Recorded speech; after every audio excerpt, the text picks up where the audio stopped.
Welcome to the Alchemy of Business Show with your host, Steve Rodgers.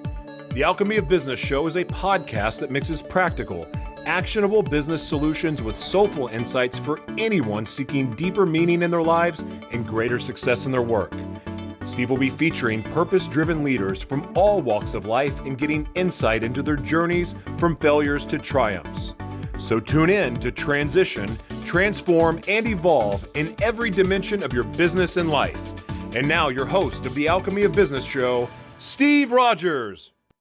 Hello, and thank you for listening in or viewing, however you got here, whether you're on YouTube or E360 TV, maybe you're on iTunes or Spotify, but however you got here, I am grateful that you are here on the Alchemy of Business Show.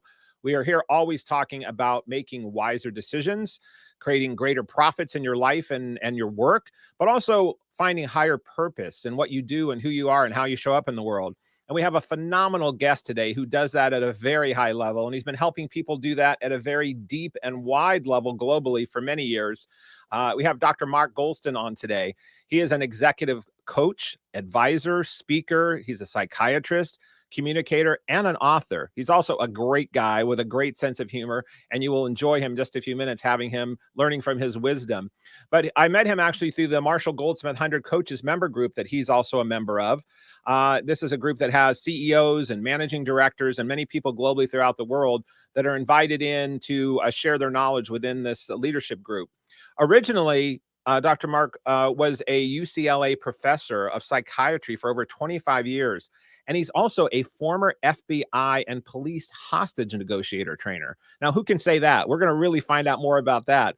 He's also, he's forged his way in a real life high stakes situations where he's been under high pressure, life and death situations that he's helped people maneuver through.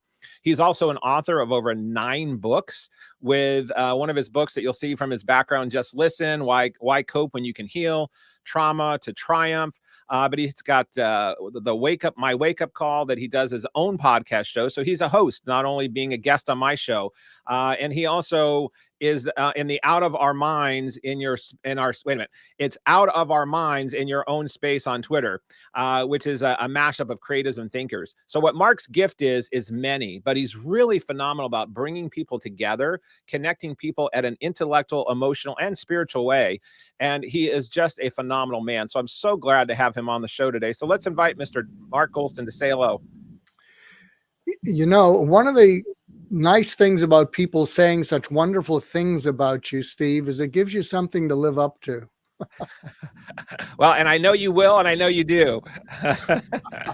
So I was lucky enough to be on your show, and I get to see you living up to it because I follow you on your work, and also you're on a WhatsApp feed that I'm on with all the 100 coaches, and you're constantly bringing value of advice, wisdom, articles, empathy, and suggestions. So you do that every day. So you are showing up and doing that. So thanks again for being on the show.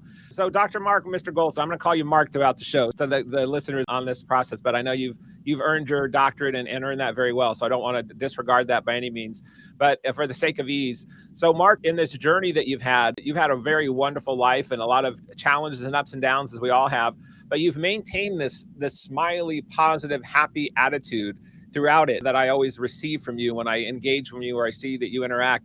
So I want to learn more about that on yourself. How is that inner DNA intel chip that you seem to have this light or this sense of lightness, but depth in a way that is engaging for people? So I don't know how you define that for yourself, but this personality that you have that seems so engaging for others, where does that stem from, do you think?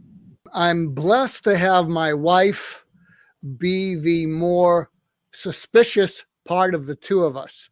So my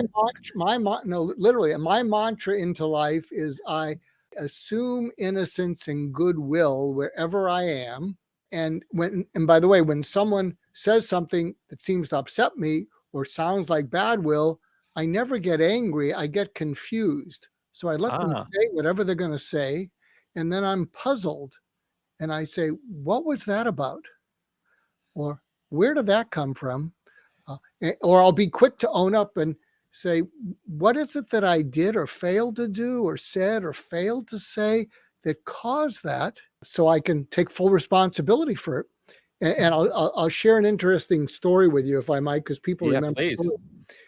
5 of my books, I don't know if I can say this now, but 5 of my 9 books are bestsellers in Russia. And by the way, I love the Russian people because the Russian people are just like you and me.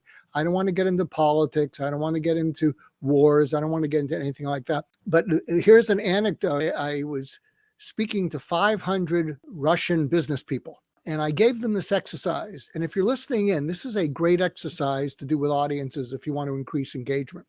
So picture 500 are looking at me, and I say, I want you to partner with the person next to you and talk about something really exciting that you're looking forward to. And then they did that. And I said, how did that feel? And they said, that felt great. And I said, really? I'm going to try something else. I want you to go back to your partner and each of you talk about something you're really embarrassed about. And I'll share with you what I felt excited about is I get to be here in front of all of you in Moscow, teaching you something that I'm passionate about, which is listening. And then I said, something I'm embarrassed about is I'm a name dropper. And I've already done it 6 times since I've been speaking to you. And some people say, Mark, cut yourself a break because at least you know the people whose names you're dropping. Most people will name drop, they don't even know them. And so what happened is they did the first exercise and then they did the second one. And I said, how did that feel? And they said, that felt better. And I said, that's because when you shared something you're embarrassed about to someone who's not judging you, you connected, you were vulnerable, you felt closer, and you got a break from feeling isolated. And what happened, and then I had some people call out, what is it you felt great about? And what is it you felt embarrassed about? And there was a fellow in the front row. So there's 500 people behind him, and there's a fellow in the front row, and he shares something that he's ashamed of. And he says, I'm still embarrassed about it. So picture, I'm looking at the audience, and this guy is opening up to me, and there's 500 behind him, and he's looking at me, and I thought, I can't leave him hanging alone. So here's where I zoom back to what you originally asked me. I said, I'm going to share something that I've never shared in public. And I'm embarrassed about it. And I'm ashamed about it. And then I wandered around and I said, and I looked at them very spontaneously. I say, I don't know if I can do this. And they're all looking at me. And I said, I think I have to do it now that I've told you. And then literally, Steve, I paused. I looked at them. I opened my arms wide and I said, I think I'm with friends. And then I shared this thing, and I'll just share it because your listeners want to know. And I shared something in which my wife had called me when I was in the middle of a session. And I told her, sometimes I'm in life and death things, don't call me. Right. And she called me, and there was this couple looking at me, and they were angry that I was taking up some of their time. And my wife said, don't be angry at me. And I said, it's okay. I was a little bit angry. She said, don't be angry. I said, okay. And this couple's looking at me. And she said, I'm lying on the bathroom floor and I can't move. Oh, wow. That's exactly right. Oh, wow. Oh, man. And so I listen, I go, what? Your heart stops. Yeah. That's right. So she told me and I said, okay, I'll be there. I'm heading home. And I just dismissed the couple. But when I got home, I thought to myself, what is wrong with you? She's afraid to call you. She's lying on the bathroom floor, you know, and I looked in the bathroom mirror and I just put water in my face and I said, what is wrong with you? And so I shared that with the audience and I got a standing ovation. Oh, wow. Because of your self-introspection there, of assessing yourself and being so vulnerable in front of that many people. Yeah. And so I think that's a good way to step into the world. If you assume goodwill and innocence. That said, by the way, I also have a mantra: identify and stop evil at the earliest opportunity, and either protect people from it or get away from it. So it's not a total Pollyanna approach. If I identify someone who's mean or hurtful to other people, I'm going to step in and stop them. And that's powerful. It's so you've got this outlook, because I always see that you have this demeanor of being this approachable nice, jovial kind of guy. But also when I look at your bio and your work that you do, I mean, you have been a hostage negotiator, which I want to talk about. You've been a psychiatrist, which I'm sure has helped people in some really intense situations and conversations. You have been in some life or death situations. So having this ability in yourself to be that strategic where you can vet out evil and stay away from it, prevent it, or stop it from happening in your own life or those for others, and then being empathetic. How, as a psychiatrist, did you balance that when you were assessing people that were coming to you for help, if they were both of those things in the scenario where you were seeing these things of the duality of humanity? You probably got to see humanity at levels that some of us don't see in an intimate level, because people are sitting across from you telling you their most inner fears, concerns, confessions almost. So how did you continue to stay optimistic and Pollyanna in a positive way, but yet realistic in life, when you were dealing with so many of these, in some cases, horrific type things or challenging things? Well, I'll share something with you because I'm going to do an experiment with you. So don't get nervous, because trust me on this, Steve, it's going to go well. Okay. So the last time I was in Russia a couple of years ago, I headlined with a Nobel Prize winner named Daniel Kahneman. He wrote Thinking Fast and Slow. And I had 5 best-selling books, and he just had a Nobel Prize. So that's why they had me there. But what I was doing there in Russia is I wanted to teach them, and this is what I'm now trying to teach the world, and I'm going to teach it to you. So wish me luck on this, because I'm going to try to change the AM mindset in your brain, the transactional mindset, the successful business person, to FM. Okay. So what I realized, and this is what I did, is that when people are listening to you, they're always listening for something underneath they're listening to you. And if you can be curious about what they're listening for, and you get it right without their telling you, they lean towards you. So I'm going to try that with you. So I hope it works out. So, okay. So you've been listening to me. Yes. You've been a great host. You're checking all the boxes. Hopefully, I know my story was kind of long-winded. I'll try and clean that up, the first one, but I thought it was a decent story. And it was. But you're asking questions. You're checking boxes. You want to cover certain things. So you're listening to me. But if I tune in what you're listening for, I think what you're listening for, and you haven't told me this, but what you're listening for is you want to honor the trust and confidence that your listeners and viewers have in you. And you don't want to waste their time. And what you're listening for is practical wisdom that they can use immediately to make their life better. Because if you can deliver that to them, you've honored their trust and confidence. You're also probably or maybe wanting to listen for people you need to protect them for. So it may be that every now and then you'll get someone who's a best-selling author, but he's a stiff. I mean, he's awful. He's pontificating. He's arrogant. And you're thinking to yourself, I can't post this. I can't do this to my listeners. I'll have to find out some way to sort of explain why we couldn't use it.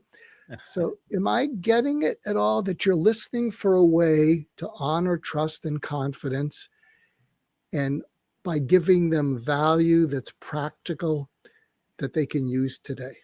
Yes, absolutely. And that is why you are a psychiatrist. I'm not even on your couch and you're pulling that out. That's exactly right. I love to honor I love to honor specific things that can help others through me learning it myself and hearing it. And yes, the listeners or viewers, taking things from people that I respect, that I think are admirable, that I think are doing good work in the world, that I think are worth emulating in their past of what they do that can do good in the world. So I would say that that was an accurate assessment of what you said. Yes. Well, good. Well, I'm glad, and it should have calmed down the RPMs in your rapid brain there, Steve. I was definitely slowing down my pace because it goes very quickly normally. Absolutely, yeah. Yeah. And so let's hope that we both deliver that during the remainder of the show. Well, thank you. Well, in this segment, we have about 2 or 3 more minutes left in this segment. Then we've got more segments to go. So I'm sure that we are and we will. Let me ask you, and we're going to come back and talk more about this, but how did you get on the path of even becoming interested in psychology and becoming a psychiatrist? And how did that start when you were a young man going from high school to college and say, I know what I want to be when I grow up? How did that first come about? Well, I really didn't know it, and we'll probably have to continue this after the break. But what happened to me is, and one of my greatest personal accomplishments is I dropped out of medical school twice and finished. Oh, and wow. I dropped out twice because I think I had untreated depression. And the second time I dropped out, they wanted to kick me out because they were losing money. But what happened is the dean of students, who I was sent to find out that if I became self-destructive after they were going to tell me we're kicking you out. When I met with him, the dean of students saw something in me that I didn't see because I was depressed. And he said to me, you know, Mark, you didn't mess up. You're passing everything, but you are messed up. But if you got unmessed up, I think this school would be glad they gave you a second chance. So they were trying to kick me out the second time because they were trying to cut their losses. Wow. And I said, that's what? amazing. Oh, I can't imagine them saying to this now famous psychiatrist, Mark, if you could get unmessed up, we think you could be someone. So we're going to stop on that note. We're going to come back and carry on this story because we're at the break time.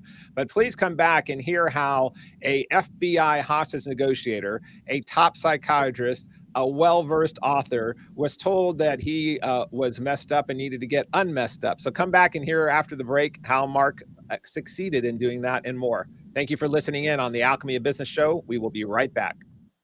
Welcome back to the Alchemy of Business Show. We are here with Dr. Mark Goulston, and we are talking about his journey and his path.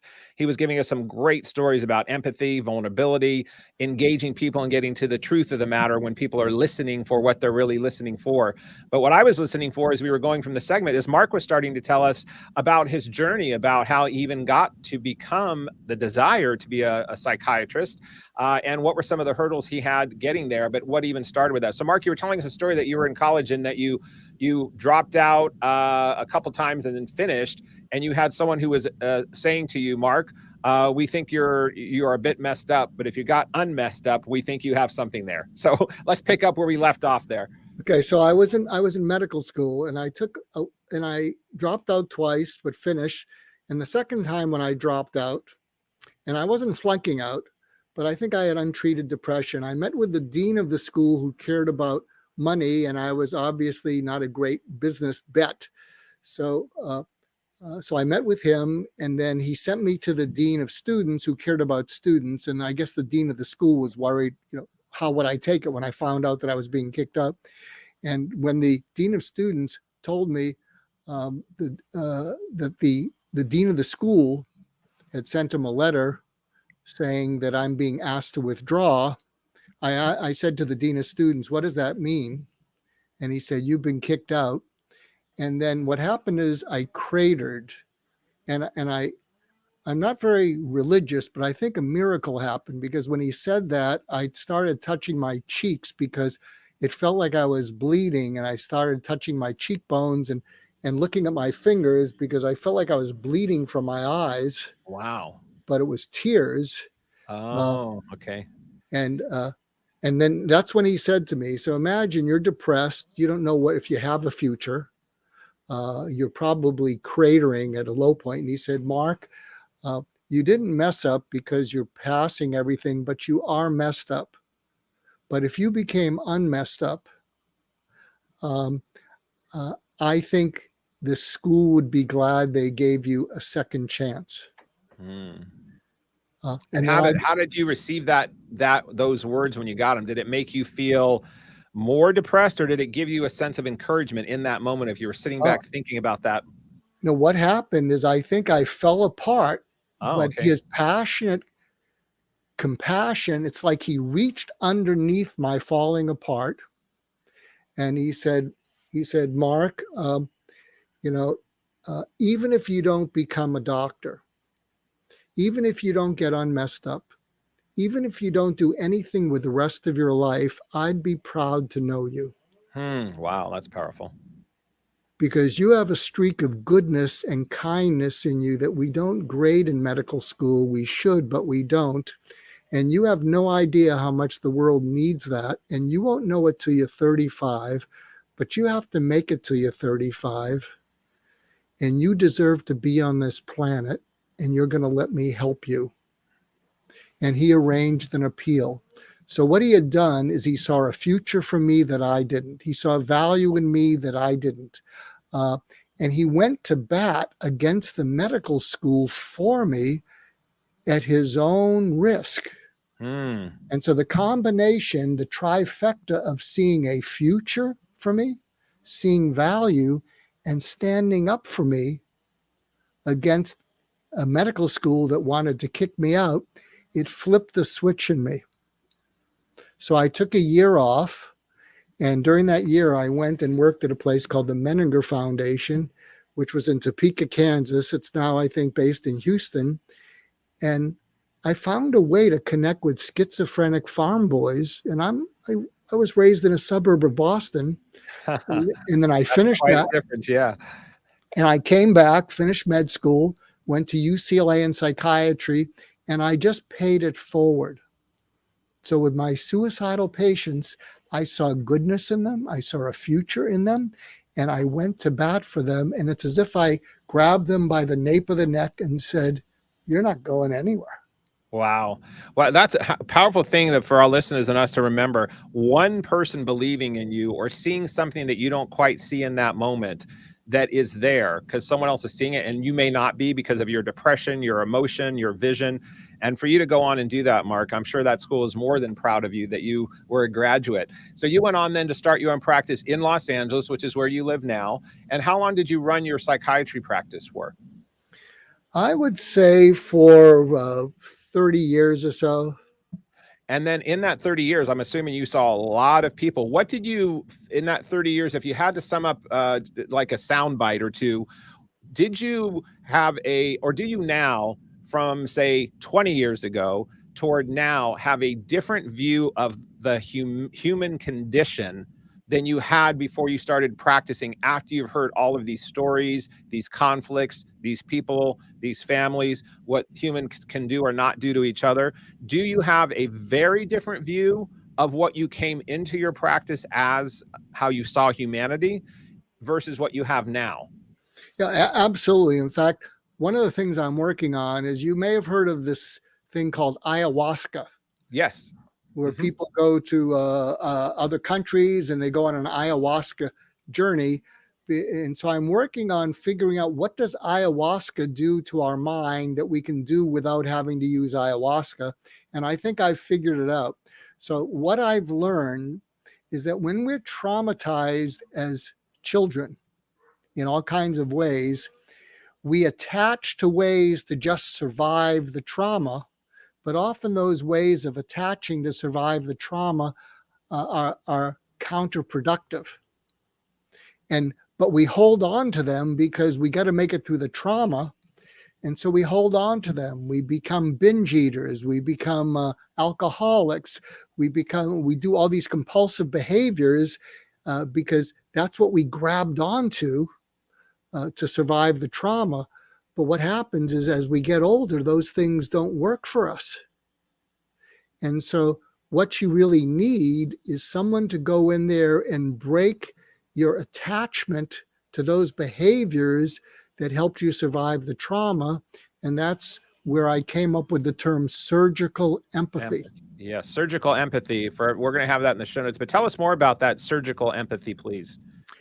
Well, there's a difference between, and I'm speaking a little bit medically, but there's a difference between an attachment and an adhesion.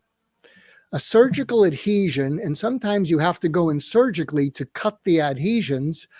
sometimes that's what happens after surgery. Someone goes in there and they fix something, but your body says, gee, something foreign is coming into the body, and the body reacts by developing these adhesions between organs. But those adhesions, which is the body's response to your going in with the surgery, they can often block you. So I think what happens in trauma is people develop psychological adhesions that become these compulsive behaviors that are counterproductive. So surgical empathy is going in to where they're stuck, and you're eliminating the adhesion through empathy. So I'm going to share a very quick story, but this one I think you'll find compelling. So I was seeing all these suicidal patients, and there was one that was incredibly suicidal. She had made 3 attempts before I started seeing her. I was moonlighting at a hospital once a month. And on 1 month, there was a Monday where I saw Nancy, and Nancy never made eye contact. She never looked at me. And I didn't think I was helping her, except that she'd gone about 6 months, and that was the longest she'd gone without a suicide attempt. And because I was sleep deprived, she's sitting in the room across from me, and I look out in the room, and it has turned to black and white. So I'm not seeing color. The room is black and white, and I'm feeling cold, and I thought I was having a stroke or a seizure. So because I'm a psychiatrist and MD, I do a neurologic exam on myself. I'm tapping my elbow. I'm looking at my fingers, seeing if I'm seeing double. And I said, I'm not having a stroke or seizure. I think I'm seeing the world through her eyes and feeling what she's feeling. So because I was sleep deprived, this is what I said to her, because I hadn't reached her in 6 months and she never made eye contact. And I said, Nancy, I didn't know it was so bad, and I can't help you kill yourself. Wow. But if you do, I will still think well of you. I will miss you. And maybe I'll understand why you had to get out of the pain. And I thought, I just blew it. I just gave her permission to kill herself. And that was the first time she made eye contact with me. And she looked at me with her pain. Yeah. Wow. And I thought she was going to say, thank you for understanding. I'm overdue. And I said, what are you thinking? And she stared right at me like I'm staring at you. And she said, if you can really understand that I might have to kill myself to get out of the pain, maybe I won't need to. And then she smiled. Wow. And then the color came back in the room. The coldness went away. And then I grabbed onto her eyes like I'm grabbing onto yours. And I said, I'll tell you what we're going to do. I'm not going to give you treatments that you've had before that didn't work unless you ask me to try them. Would that be okay? And she looked at me, and I grabbed onto her eyes like I'm grabbing onto yours. And she looked at me like, keep talking. And I said, and then I leaned into her eyes and I said, what I'm going to do instead is I'm going to find you wherever you are. And I'm going to keep you company there as long as it takes, because I don't want you to be alone there anymore. Would that be okay? And then she smiled and she started to cry. And she said, I think I'd like that. Wow. That talk about reaching out to humanity that needed a rope on the last going under the ocean, and for her to grab onto that, for you to have the right rope there at the right time, at the right moment to connect with that is powerful. I want to come back and talk more about this surgical empathy, and specifically on how this amazing thing of helping this woman find and attach to her own pain to find a reason then to maybe not have to kill herself. And I've always been, not understanding of suicide, but I have people that I know that have done it or close to doing it, and that the pain is so great. That's the only way they see out. So if you or anybody else listening has ways to help have people get out, or have an arm or a hand that can be reached out, that's what humanity is intended to do. So this surgical empathy, and I know that you do this in bringing this into organizations and into businesses, into the world. It's not just with individuals. Having this ability to connect with others and surgical empathy, whether people are narcissistic or whether people are just needing a hand or whatever it might be. So I want to come back and talk about how you do this type of work, because it evolved from this powerful work that you do one-on-one as a psychiatrist. You went on to write books. You've spoken in front of huge audiences around the world. And this FBI negotiation, my guess is these skills that you learned you had helped stop somebody from either killing themselves or killing others in the FBI space when you had to be in that. So I want to come back and have the listeners hear some of your stories about how you went from helping Nancy to also then helping others as an FBI negotiator. So stay tuned on the Alchemy of Business Show. We will be back with Dr. Mark Goulston in just a moment. Thank you for listening in and for viewing.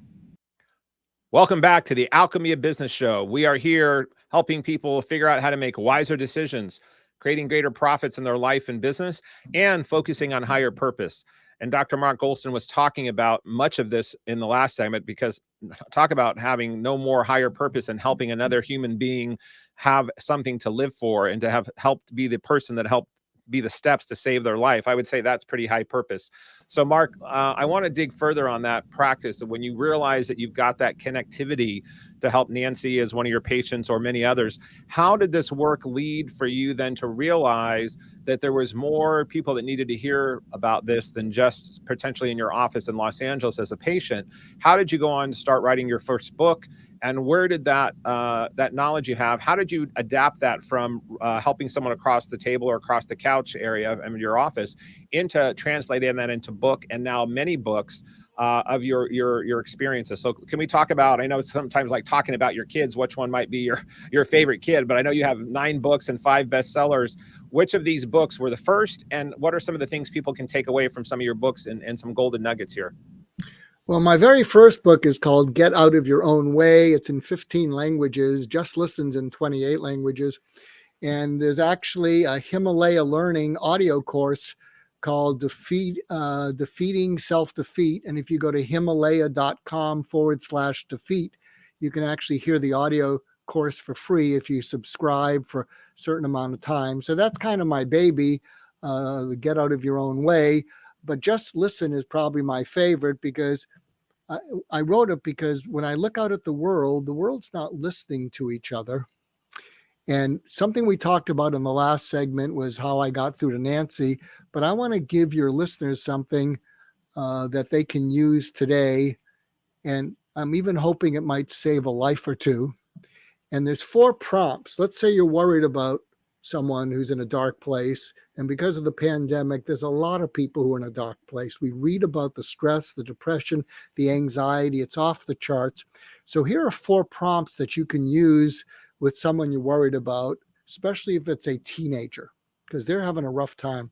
Yes. And here are the 4 prompts, and you should do this while you're doing an activity with them, because teenagers do not like heart-to-heart talks where you're face-to-face. So do it while you're driving, or you're doing the dishes, or you're running an errand. And here are the 4 prompts.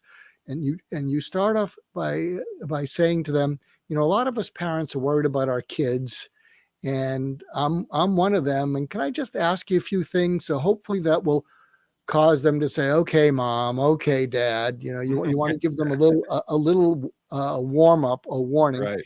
And the first prompt is, at its worst, how awful are you capable of feeling about your life or yourself? And they're going to go, what? Yeah, I'm worried about you. At its worst, how awful are you capable of feeling about your life or yourself? And if you're fortunate, they'll say pretty awful. A little surgical empathy is pretty awful or very awful. Okay, mom. Okay, dad. Very, very awful. And the second prompt, and when you're feeling that, how alone do you feel? Very alone. Very alone or all alone? Okay, mom. Okay. Okay, dad. All alone. The third prompt, take me to the last time you felt it. And they're going to go, what? Or they might go, WTF. Mm-hmm. So yeah, take me to the last time you felt it. Was it 2:30 in the morning a few days ago? We heard you walking around in your room. Because what happens is when they can describe something so clearly that you can see it with your eyes, they re-feel it. But when they re-feel it, they're not alone. So they'll talk about, yeah, I couldn't get back to sleep. And I had a test and I was all stressed out. Then what happened? Well, I I punched the pillow and I felt like kicking the wall. Then what happened? I started pulling at my hair. I started looking for some of your sleeping pills. Then what happened? I didn't know what I was going to do. And then the sun rose. And then the fourth prompt is, I have a favor to ask you. And you look them straight in the eye and you say, whenever you're feeling that, or even on your way to feeling that way, I want you to do whatever it takes to get my undivided attention, or your mom's undivided attention, or your dad's undivided attention. Because we're busy, we got tons of things in our mind, but there is nothing more important to either of us than helping you to feel less alone when you're feeling that awful. You got that? That is so valuable and powerful. As you're saying that, I was literally just watching one of those Dateline shows the other night as I was flipping through a late night TV, and I thought I'm just going to watch a little TV before I unwind and do my my meditation before I go to bed. And it was a Dateline segment where a young college student who had never been in trouble before had gotten his other girlfriend from college pregnant, and he was not nearly as serious about her as she was about him. And he ended up, it was a long segment, but he ended up killing her. And his parents at the end of the segment said, please, parents, reach out to your children and let them know there's nothing they can't talk to you about. There's nothing they can't come to you that's so horrific that you can't help them through.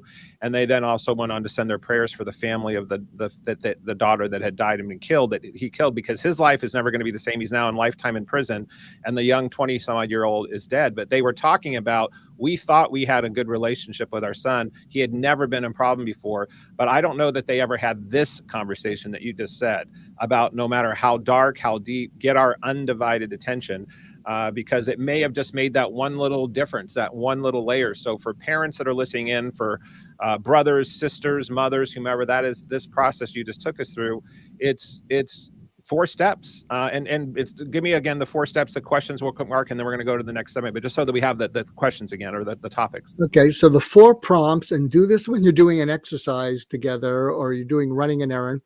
The first one is, at its worst, how awful are you capable of feeling about your life or yourself? Okay.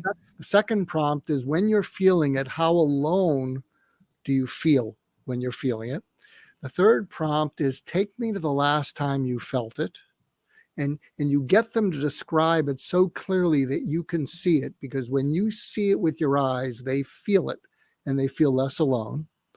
And then the fourth thing is, you look them in the eye and you say, I have a request. Whenever you're feeling this way or heading down that road, I want you to do whatever it takes to get your mom or your dad or my undivided attention, because there's nothing more important than our helping you feel less alone when you're feeling that awful. Wow, I love that. Well, and as much as that is very directed to, as I gave an example here for parents and children, this is steps that can be used with your mate, your partner, your brother, your sister, also in companies. This could be used with employees, because how many times do employees go on to try and please the boss, or to try and do something to don't get in trouble because they don't want the company to look bad? So having this kind of dialogue with humanity in general, I don't care who you are or what you're doing, this 4-step process. It seems something that you may not want to talk about in an employee situation or wherever, but I see this being very powerful to uncover the stuff that needs to happen on Connection World. So thank you for sharing that. Mark, are these some of the principles that you used in why the FBI was attracted to have you go in and be a hostage negotiator? How did that process go for you? From, you have I'm assuming a successful practice, you're humming along in Los Angeles, you're seeing patients. How did it come about that you ended up with the FBI connection? And we've got about 3 or 4 minutes left in this segment, but I wanted to find out how that even happened. How did that come about? And what were some of the things you did within the FBI? Well, what happened is, there was a period for about 10 years where I was a guest lecturer at UCLA in a course called Death and Suicide. The teacher was one of my mentors, who was one of the top suicide prevention specialists in the world.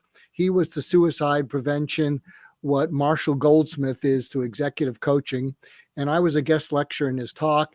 And I would do this role play and there's actually a video of me doing it on YouTube, where there'd be 300 undergraduates, and I'd take off my jacket and I'd role play being a suicidal young adult, and I pulled out a gun, held it to my neck, and said, "Talk me out of it, or else I'm going to blow myself away. But don't worry, you can still get an A in the course." And nobody could talk me out of it. I pulled the trigger, and then I told them what they should have told me.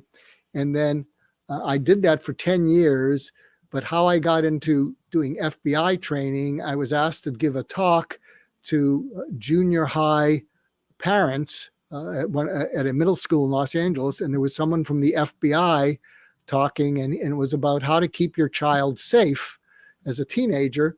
So federal agent Brent Braun gave his talk, and I did a role play with the parents of teenagers, and my talk was called "It's My Party and I'll Die If I Want to." Oh my gosh. And I played a teenager who got all A's and was going to go to a party where I was telling all the parents, "You're not going to call the other parents because you've ruined my life." And I just took them on, and the fellow from the FBI thought this was just fascinating. And then at the end, I didn't pull a gun. What I told to them, the parents, and imagine these are middle school parents, pretty well-to-do parents. And I said, "So let me get it. You really want what's best for me. You want me to be happy. And if I do everything you tell me, my reward for doing that is I grow up and get to be as happy and well-adjusted as all of you are." They just started laughing. And then I told them, "This is how you could reach me if I'm your teenager going to a party where there'll be drugs, there'll be gang members, there'll be whatever." And then the FBI agent said, "Do you think you could do something with some of our FBI agents and police in hostage negotiation?" So after the break, I'll share what I did and how I got into that. Wonderful. Well, I want to hear about that for sure. Well, it is amazing where one of these things that we do in our lives, whether you're an entrepreneur, you're an executive, you're a manager, you're a musician, you're an artist, whatever it might be, that our work, our talents, our skills, as we're finding our footing and we're going on our path, how it starts attracting other things on our path that lead to different roads, that lead to things that we never imagined. So I'm sure Mark, when he was sitting back thinking in that college room that there was someone who believed in him, that he would even finish his medical degree, to later on go to become involved in teaching FBI negotiators or writing books. So we're going to come hear more from Mark. Mark also has some insights on how we can think like Steve Jobs and Elon Musk. He also, if you're looking for investors, he has some input as well on how investors and startups how startups can find investors. So you're wondering, well, how could a psychiatrist or someone specialized in therapy know these things? Well, let's come back and find out more about not only the FBI, but Elon Musk and Steve Jobs, and also maybe finding money if you're looking for it. So thanks for listening in. We will be right back on the Alchemy of Business Show. Hello, and welcome back to the Alchemy of Business Show. Whether you are listening in on iTunes or Spotify, maybe you're watching us on E360 TV, however you got here, thanks again for being and listening in on the show. We are here with Dr. Mark Goulston, and we were talking about not only his great successful path of being a psychiatrist, an author, a speaker, but also his life when he was a FBI hostage negotiator, trainer, and teacher. Mark, you were getting ready to start telling us some of the stories that evolved within that process. So let's go on that. And then I want to throw in the Steve Jobs, Elon Musk comment that I made before we wrapped up the show, that you have some insights on that as well. But let's start with the FBI. So what happened is there was an FBI agent and I presenting to a middle school parent audience. And I started doing presentations to the FBI and police where I played one of their officers who was suicidal after he shot a kid with a plastic gun. So I would take off my suit jacket. Underneath, I would have a police uniform on, and I would role play being either an FBI person or a police officer who had killed an unarmed teenager a year before, and they had to talk me out of killing myself. And I did that because if I wasn't one of them, they would just look to see if I was doing anything dangerous. And if I was doing anything dangerous with the gun, instead of holding it to my head, they would have just taken me out.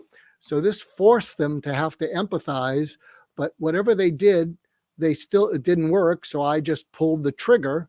And then I said, this is what you could have said to me that you didn't say that would have made me give you the gun. And then what happened is I started doing this at different venues. I did this at a federal penitentiary with prisoners. And I said, and I played the younger brother of prisoners who were going to be released in the next year and a half.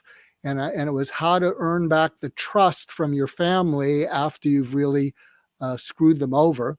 And then I did a presentation to Goldman Sachs on Wall Street, to the managing directors worldwide.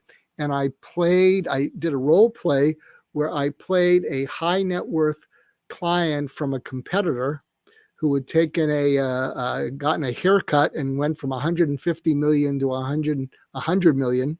And so I was thinking of switching from that firm to Goldman Sachs. And I challenged them, why should I change to all of you? You all say the same things. And they all took the bait. And they all tried to convince me why I should switch to them. And at the end of it, instead of the gun or instead of the other role plays, I said, I think I'm going to stick where I am, or I'm going to go to a different place. And you really disappointed me. And I said, this is what you could have asked me or told me or said to me that would have made me come over to you, but you didn't. And so what's common to everything I've done is being able to put myself into the other person's shoes, see the world through their eyes and their feelings, and know what it would take to talk them out of it. Some years later, I was an advisor to the O.J. Simpson trial, to the prosecution, and I would sit in the courtroom and I could look at the court through the eyes of the jury, and I would present things to the prosecution. I'd say, you might want to do this if you want to win the jury over. And they kept me out of their strategy meeting because they said, Mark, your point of view is so off the wall, but some of it's really good. And so for instance, in the O.J. Simpson trial, in the closing argument by Marcia Clark, I said, if you want to have control over a jury when they go into deliberation, you need to haunt them.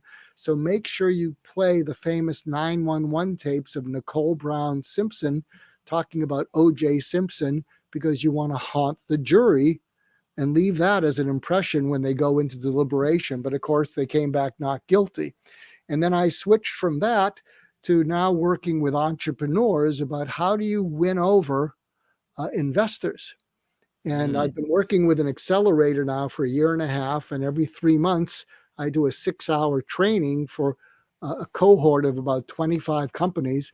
And one of the things I teach them is this is how you get through to investors. And one of the things they all like and they smile about is I say, when an investor smiles at you 3 minutes into your presentation, it's not a yes. They're smiling because they already know they don't want to give you their money, and they're smiling because they don't want you to catch them being rude, that they're done with you and you're only into your 20-minute presentation 3 minutes.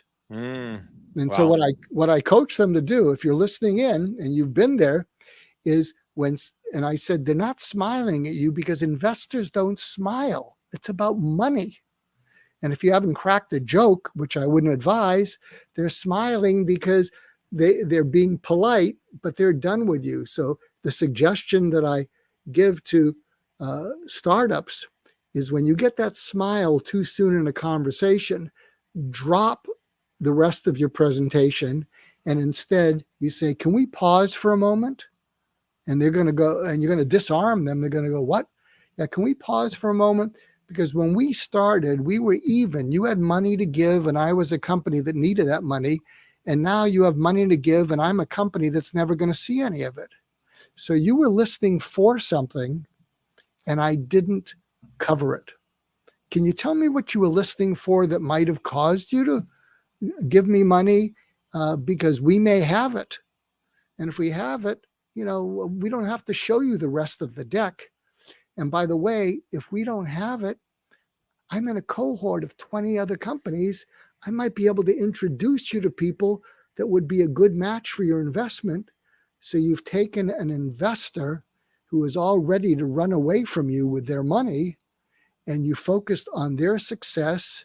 And if you introduce them to other companies, those people are going to be grateful to you. So by getting where other people are coming from, which has been my whole life, you have totally flipped the conversation. Well, that's powerful. And it makes me think of quite a few things in what you just shared. But it does remind me that communication used in any fashion, once you understand the art and the skill of communicating and then listening, and then being perceptive enough to shift and change, can work in anything, from whether it's in therapy, whether it is in writing, whether it's in speaking, whether it's in helping in negotiations and life and death situations, or in this case, raising money, because it is, the humanity is, very similar in itself. I mean, we all are human beings, and we all have hot buttons that we hit and need to have buttons pushed. So I love that you're using your psychology and psychiatry background in helping entrepreneurs now, because that is a skill and that's an art. And if you can tap into people's heart and mind and finding out what makes them tick, what they need, what they want, that's the same as you helping Nancy find her reason to live. You're helping these entrepreneurs find ways that investors should believe in them and throw them a lifeline. So I love that. What are some of the things that when you were in your show notes, we were talking about, you obviously have, as a psychiatrist, you probably can fairly quickly self-analyze or analyze people. So Steve Jobs, Elon Musk, some of these names that people think of that are, top-notch serial entrepreneurs, and there's many more in the world, and there's some that we don't know that are probably equally as talented. But what is it that you want to share about those type gentlemen and women? Yeah. For a year and a half, I did a one-man show called Steve Jobs Returns, and I played Steve Jobs coming back to Apple from 1997 to 2007 when they released the iPhone. So I learned I guess I have this dramatic side that I learned by doing those presentations to the FBI. And what I learned is I learned to see the world through the eyes of Steve Jobs and the eyes of Elon Musk. And here's some insight into visionary thinking. One of the things that they have in common, and most visionaries have, is they see the unknown as an adventure to be lived, whereas the majority of people see the unknown as a danger to be avoided. Yeah, I love that. And also, they also spontaneously, if you think of Steve Jobs and Elon Musk, they have the capacity to go from divergent thinking to convergent thinking seamlessly. So it's like a Prius going from electric to gas. And in fact, people like Elon Musk and even Steve Jobs, one of the reasons they like drugs and psychedelics is because they're such control freaks. They sometimes need help with their divergent thinking, because they know that when they just look out in the world will reveal things that the world needs. And their convergent thinking causes them to be able to then bring it back into a product that the world will want. Whereas the majority of people, as I said, see the unknown as something that's intimidating. I love that. Well, we only have about 3 or 4 minutes left in the show, and let's talk about this convergent thinking and the power of the unknown. So one of the things on the Alchemy of Business, the reason I picked the name Alchemy for my company, which is called Alchemy Advisors, I love the word itself. I just like how it sounds, alchemy. And it represents transition and transmutation and changing, and in some cases lead to gold in the ancient myths of alchemists. But also in the book that I wrote last year called the Iggy Principles, it's about inviting in the unknown, the spiritual realm of the unknown energy that exists in the universe. And the Iggy moments are the opposite of what you talk about. Elon Musk and Steve Jobs and all of us as humans all have egos. But Wayne Dyer, which is also a psychiatrist, spoke many times about the ego and that it was edging good out, or it was edging God out when you're fully in your ego.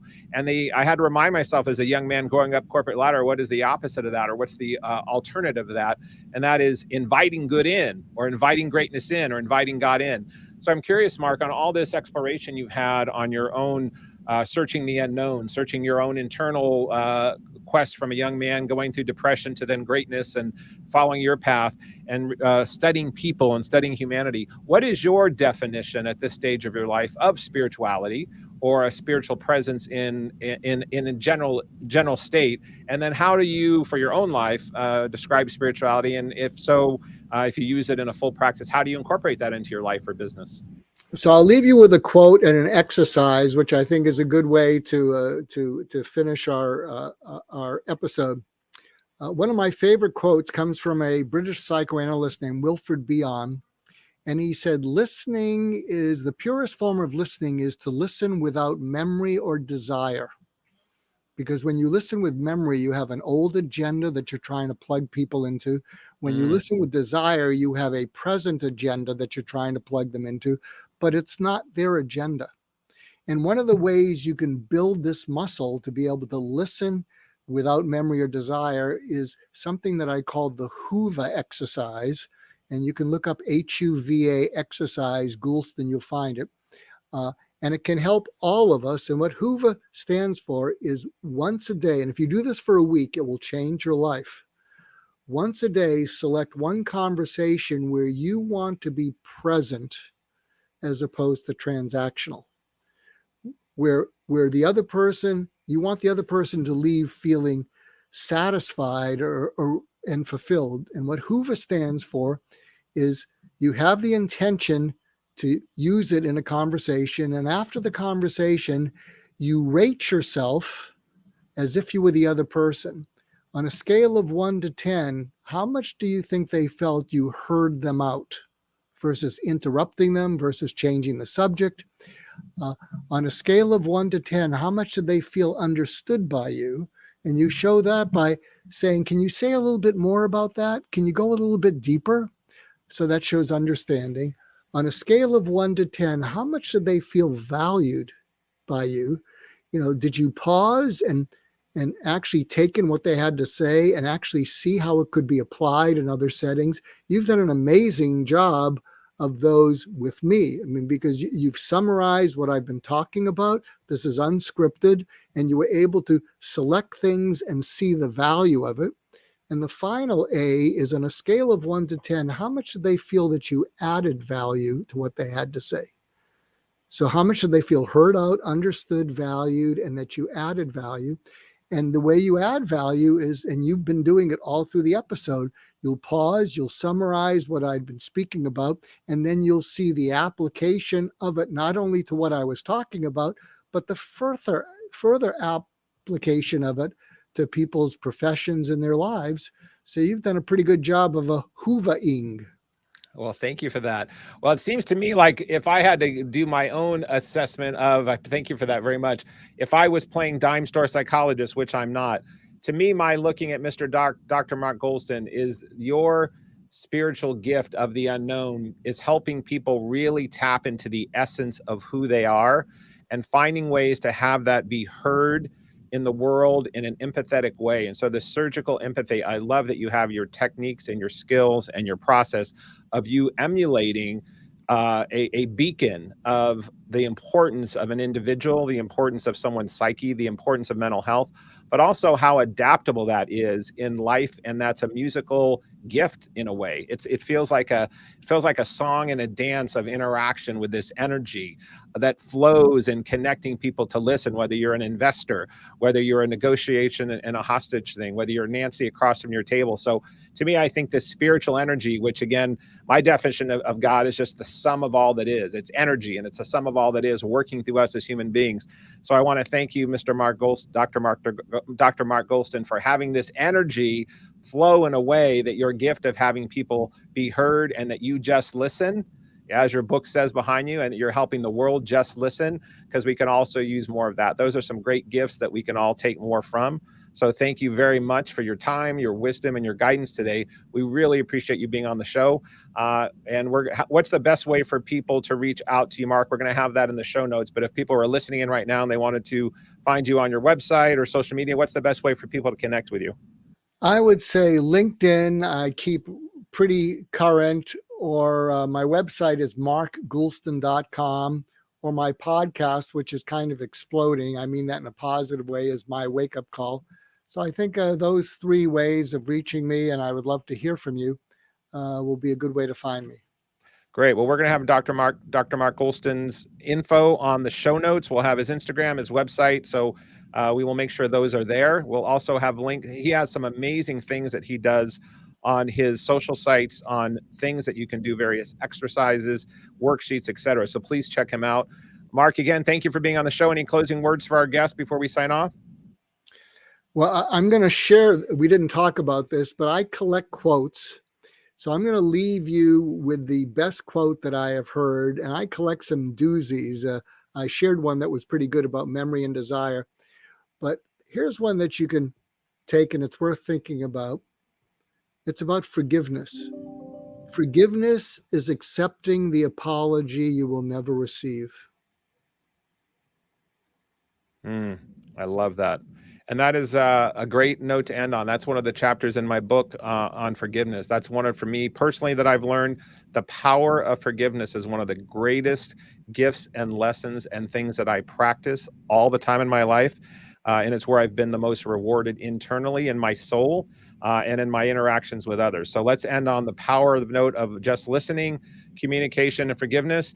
And we will be back again on the Alchemy of Business Show, where we are helping people make wiser decisions, create greater profits in your life and in your businesses, and finding higher purpose, which our guest for sure has helped us do today. So thank you again, Mark. We really appreciate it. Thank you. And that concludes this episode of The Alchemy of Business with your host, Steve Rodgers. If you found value in today's broadcast, please consider liking, subscribing, sharing with friends, and leaving a review. Thank you so much, and we'll see you next Thursday for another episode. Be blessed and see you soon.